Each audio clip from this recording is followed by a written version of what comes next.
One. Hey, welcome to Business Opportunity Live, everyone. Today is Finance Friday, and we have two of my very special friends with us. We have Todd and Van Gogh's Lilies, and Gene and the Wall of a Million Books. Thank you. And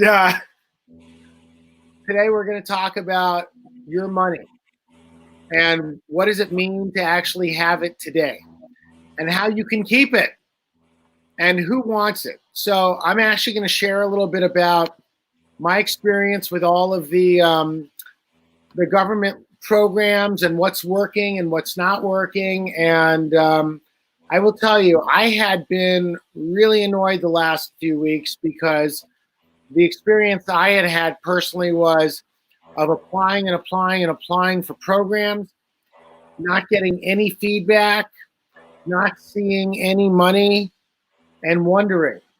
And in this last week, what I've seen happen is the federal and California unemployment finally responded, and I started seeing that. In addition to that, while I have not seen anything about the PPP come through for me, and I've applied twice for that, I did see my EIDL loan last week come through.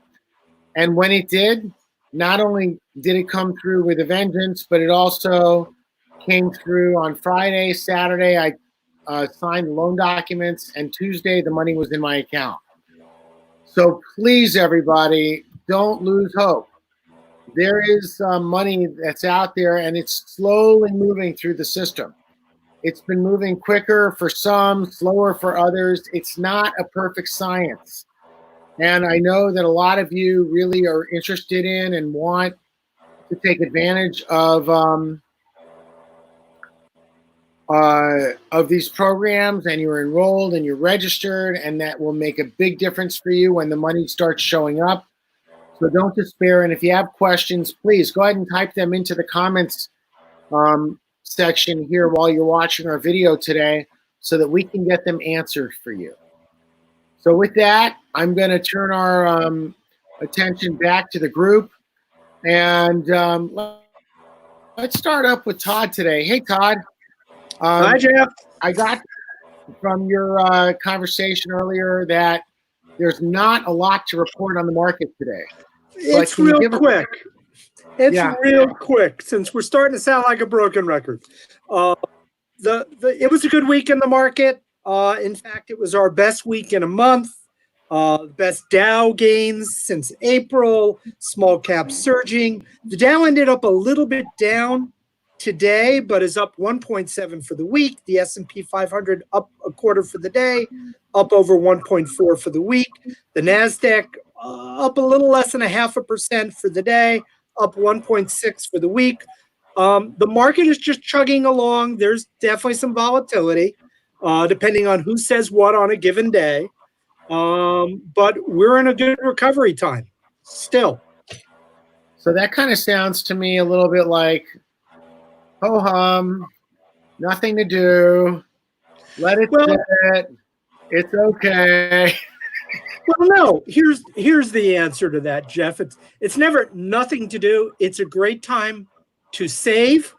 It's a time to stay focused on your long-term goals. You've heard me harp for weeks now of make sure you have adequate reserves, but it is a great time. Everything's on sale. The market's going to go both up and down. I'm a big advocate of dollar cost averaging. Save the same amount every month, regardless of what the market's doing for your long-term goals. And things will prove out and be fine for you. And I'm sure Gene would agree on that concept. I do. Stay focused long-term. If you've got the money, put it in. If it's money you're going to need short-term or intermediate term, don't. Okay, fair enough. So that covers the ground on the market. Stay where you're at. Don't do anything special. Talk to your financial advisor if you have questions, or reach out to Todd. Oh, someone's reaching out to Gene. Gene, someone's reaching out to Gene right now. The one thing, I know you and I were talking before the meeting about things businesses can be doing. Right. And you had posed a question, well, what should they be doing? And it's something we really haven't touched. We've danced around, but this is a really good example of what we're doing right now. You want to be using your resources. You want to be networking. You want to be making connections. In a changing environment, you need to rely on the people you trust. This is a great time if you are not networking, if you are not working with trusted colleagues, trusted contacts. This is a great time for you to be working together. Gene and I have worked together for a long time on shared clients, and it's a way you can be helping each other through this time.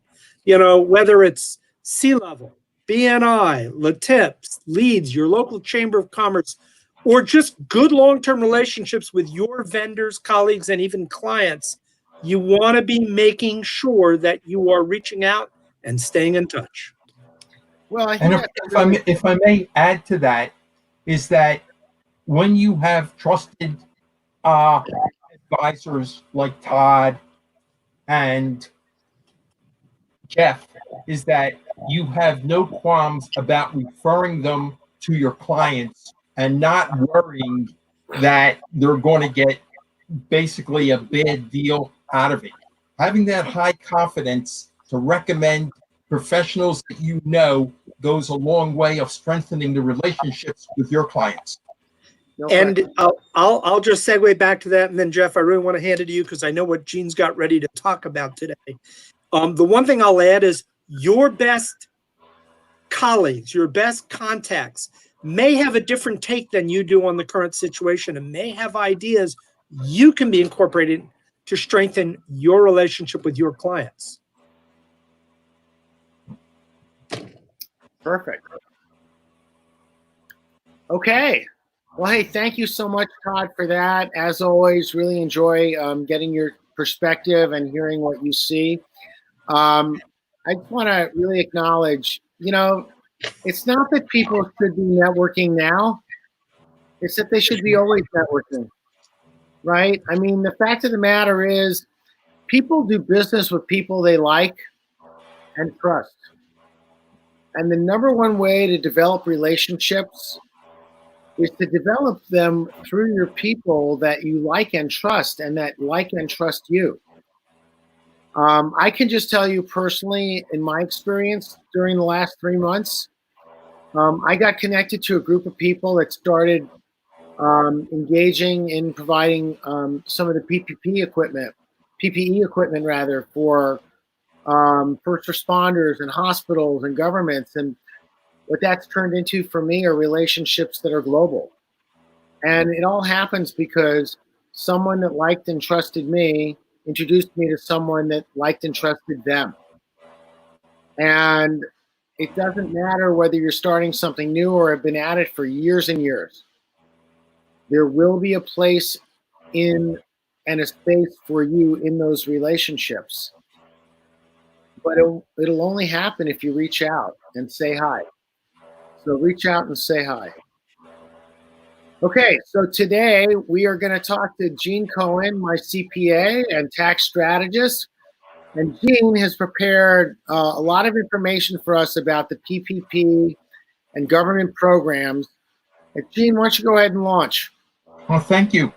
My topic is basically right now addressed to the people who have received their PPP money.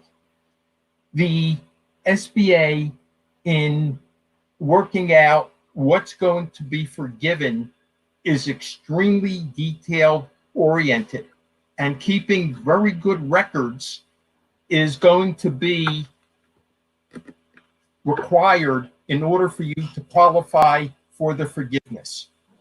Basic changes that I'd like to talk about are in your books.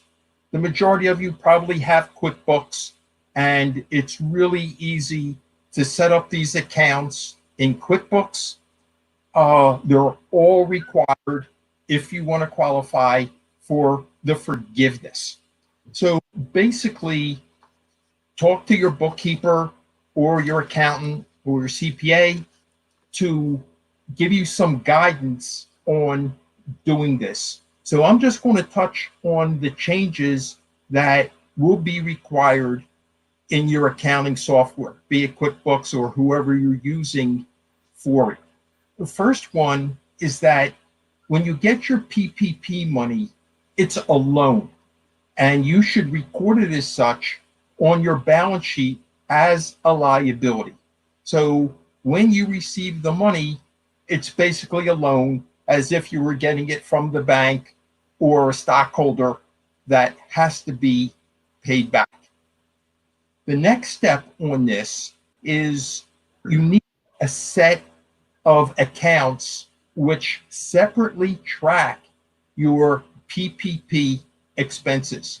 So even though you may have a payroll tax expense and a wage expense and rent expense, any of the loan proceeds that you can use, basically wages and rent, insurance, other things, need to be kept tracked separately. So the first thing is you have to go into your P&L statement and make duplicates, if you will, of your expenses that you're going to be using for your PPP. So you will need a separate account for your payroll, a separate account for the payroll taxes associated with it. If you're paying rent, you'll need a separate rent account. So for all the expenses that you will be using your PPP money for, should have a separate account in your P&L statement. The other thing is that you have to realize that you have to spend all your PP money within 8 weeks of receiving it. So during that 8-week period, it's important that you know where every dollar of your PPP money went.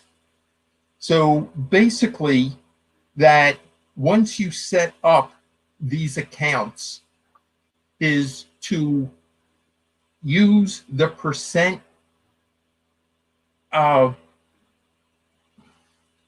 function in QuickBooks and anyone else. So basically, when you run your P&L, run the percentages, and it breaks down all of your expenses by percentage on there. And the reason you're going to want to do that is that you have to remember that 75% of your PPP has to go to wages. So as you're paying out your PPP to cover your expenses, using the percentages on your P&L will allow you to be sure that you haven't violated the 75% rule for the wages. What will happen as a follow-up is that once your 8-week period is over, you can then apply for forgiveness. So the SBA has a certain amount of requirements that you have to provide them to be sure that you qualify for the forgiveness. One of the main pieces, and I'm not going to go in a lot of detail with it now, is that you have to send them an 8-week profit and loss statement along with other information. So just be aware, okay, get like I said, get some help from your bookkeeper or your CPA or your accountant to be sure you have that information so you can qualify for the forgiveness. Hey, Gene. Yes. You know, it sounds to me like the SBA is finally coming together with what the requirements are to ensure that people are fulfilling on what the intention of these loans was in the first place. But I'm curious, like, are you finding any discrepancies between what they had originally said and what they're now saying? No. What's really happening now is that they're going over with a magnifying glass the money that they have sent you to be absolutely sure you only spent it on what was permissible. So if you've got a PPP loan, they've got a strict set of guidelines to what you can spend the money on. 75% can go to payroll, 25% can go to rent and other expenses for the business that are specifically listed in the guideline. Yes. And it's interesting because, like I said a few minutes ago, I was able to get a EIDL loan, and I know other people are starting to see those come through. I also know some folks that have seen the PPP loans come through. And, what I noticed is my EIDL loan amount was more than double, almost 2.5 times what my PPP loan would have been. So I'm curious, like, what the difference between the two loans, to me, it was kind of a no-brainer. I've got 30 years to pay the EIDL loan back. It's a 3.25% interest. There's no payments for a year. Where the PPP loan is forgivable, I have to just make sure I do all of the accounting work to cover the bases. But assuming that I did that, then basically it's free money. I mean, if you can comply with all the rules for spending your money from the PPP, submit your forgiveness application, dot your I's and cross your T's, it's free money. That's the bottom. So right. Well, what I'm getting at, Gene, what I'm getting at is that I suspect that there's a percentage of business owners out there that may not be as diligent as you would be in making sure that all of the I's are dotted, all of the T's are crossed, and then they go ahead and they know that, hey, if I'm going to do all that, I'm going to wind up, paying someone to do it. So it's going to cost me money to do due diligence. Is that worth it? Or if I've got an EIDL loan, is that maybe a better answer, even though none of it's forgivable? I can use that money to grow my business. I can actually plan to increase my marketing spend and my sales efforts. I can put assets in place to make my business more profitable. And should I consider using the money for that instead? Yes, you can. So your challenge here is the business owners have a decision to make. They can take the PP money and basically spend it on whatever they want. All they have then is a straight loan. You're going to have to pay it back with interest very low and no forgiveness. So what they've done, because the PPP was focused on certain expenses, basically wages and some rent and a few other expenses, that is the condition for getting it forgiven. If you need a new machine in your factory and you take your PPP money and buy that machine, it's just a loan that you're eventually going to have to pay back. As for the question, is it worth it? The answer has to be yes. Because if you're getting $10,000, $20,000, $30,000, $40,000 of PPP money, then it can't cost you $10,000 or $20,000 to put your books in the correct order and get help and asking for your forgiveness. You've got to be way ahead of the game in that regard. So, Gene, I get where you're coming from. And I totally believe that if you feel confident that you will have all of the administrative and financial proof that you need to provide to the government, that's the answer for you. And absolutely. Pardon my skepticism, though, because in my experience, the people that you're actually communicating with in the government don't necessarily have the same agenda as the people that wrote the rules and the law. And sometimes things don't go the way you had planned. So all I'm saying is people have a choice. I chose to take the EIDL. My experience with the government is not as sweet as maybe others. And based on that, it seems to me that for my purposes, the EIDL loan was a better choice. Everybody will have that decision to make for themselves. And by the way, everyone, I just want you to know, Gene's my CPA, right? I'm not doing what he's recommending for the world. And it's okay. But I listen and I evaluate everything he says because he makes me think about what's important and about how to make the process work for me. And I still have to be the one comfortable with the process because after all, I'm the one signing the document. I'm the one that's on the hook. And Gene will totally support that because that's what he does. And I know Gene has no ill feeling about taking one loan or the other.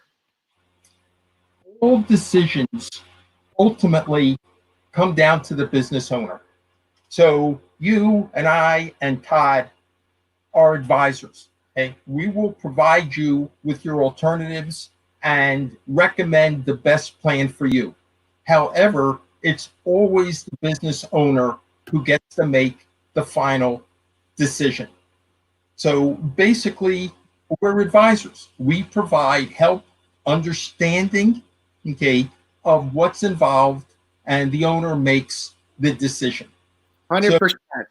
Yeah. So, what I'm saying is that if you're the owner and you have this large amount, $10, $20, $30,000, whatever it is, of PPP money, and you would like to have it for free, basically qualify for the forgiveness. You'd like to have that $30,000 and keep it and never give it back, then you have to follow these steps to do it.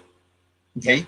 100%. Which is your profit and loss statement, preparing P&L statements for the government, etc. But if you do it and follow the rules, you basically make $30,000 if that's the amount of PPP you receive for free. So that's a strong incentive for a lot of business people. One size. Absolutely. So Gene, I agree with you.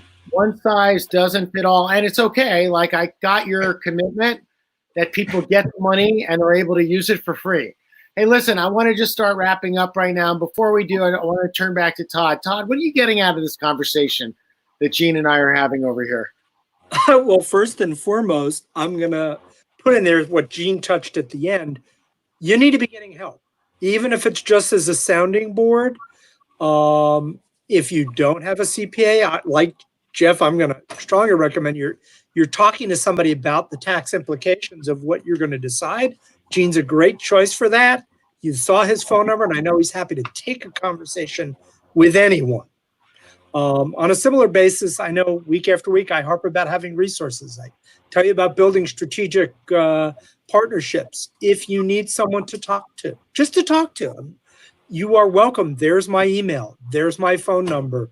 You are welcome to reach out and say, hey, I had a question about this or that you and Gene and Jeff and Chris and all the people you see on here have mentioned. Can I talk to you for a few minutes? I'm pretty sure I'm speaking for Gene as well as myself. Yes. The answer is yes. 100%. And I'm in that too, because I'm happy to have a conversation with anyone as well. So, so thank you for that, Todd. Is there anything else that you want to say today? No, just my normal tagline: make sure you are talking to your trusted advisors. Make sure you have adequate resources and are taking advantage of all the appropriate programs that are available to you. And for all of us, I invite you, first off, like and follow the C-Level Roundtable page. We're moving to a model with Business Opportunity Live, where we're doing it once or twice a week. It'll be on Thursdays and Fridays, or at least on Fridays. And I want to thank everyone that's really helped make this a fun and interactive program on a regular basis. I look forward to it every week. So for Gene, for Todd, for myself, thanks everyone for joining us, and I'll look forward to seeing you next week. Have an amazing Memorial Day weekend. And be safe. And be safe. Indeed. And here's to seeing more money in your pocket. Have a great weekend, everyone.